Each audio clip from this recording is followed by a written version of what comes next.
Yeah, yeah.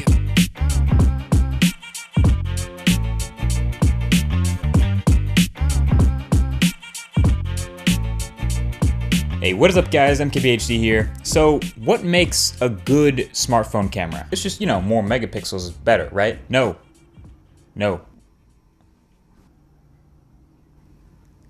Alright, so the sensor. The sensor is the most important piece of hardware when it comes to image quality. There are good sensors, there are bad sensors, there are different types of sensors, and there are large sensors, there are small sensors, and everything in between. It's hard to tell a lot about an image sensor just by the name or the numbers, but there's one thing that pretty much always rings true, which is that when all other things are held constant, a larger sensor can outperform a smaller one. Now the camera sensors in smartphones are pretty much always tiny. Not tiny enough to get rid of the camera bump that we still have in like 99% of smartphones these days, but obviously a lot smaller than your normal point and shoot. So your smartphone cameras have to rely on their own tricks to make great pictures. You might remember HTC's attempt at an ultra pixel camera back in 2013, a 4 megapixel camera that claimed to be much better at a lot of things including low light.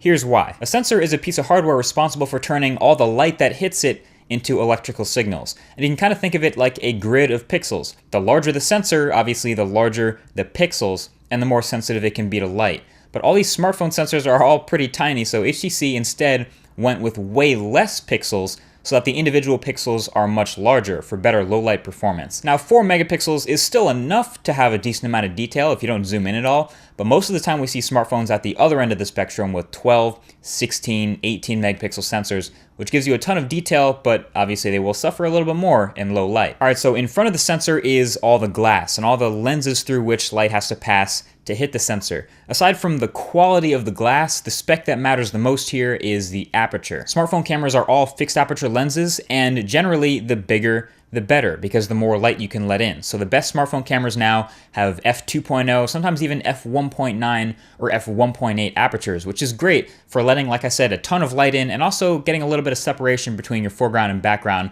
with a shallow depth of field. One thing that is hit or miss is stabilization. So software stabilization, or EIS, is decent for correcting a little bit of minor handshake. If you get a little bit of blur, it's good at removing that and not having that in images, but in video it can tend to have a little bit of a jello effect. But hardware stabilization, or OIS, is awesome pretty much all the time. It's much better for having longer exposures, and while having shaky hands can still produce very sharp images. It's better for low light, and it can produce much smoother video.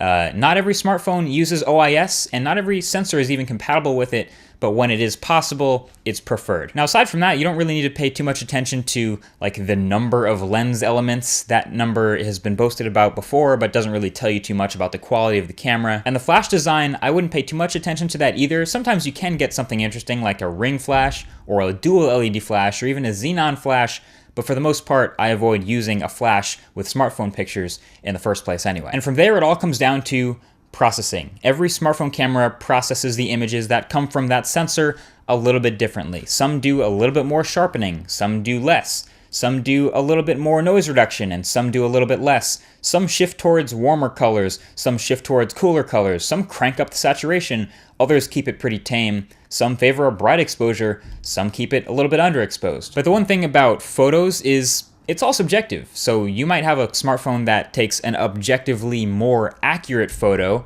and then another one that takes a little bit less accurate, but also more pleasing to the eye photo. Like for example, my buddy Casey Neistat on Twitter, he did a blind test where he took the same photo with the Nexus 6P and the iPhone 6S. The Nexus 6P gave, much cooler colors and a much brighter, some might even say overexposed image, but it won the popular vote because it just kind of looked a little better to people, despite being less accurate than the shot from the iPhone. So final word, it's really hard to tell how good a smartphone camera will be just by the numbers. Just kind of like it's hard to tell how well a car will drive by the specs on paper. You don't really know until you actually drive it. You can get a good idea, and a reviewer can tell you how accurate the photos will be and whether there are certain tendencies in processing, but that stuff can be changed with a software update anyway. So at the end of the day, it's you who will tell how good a smartphone camera is just based on how much you like the pictures. So that's basically it. Thank you for watching. Hopefully this gives you a better idea of what I'm talking about when I go deep into camera quality and the phone reviews.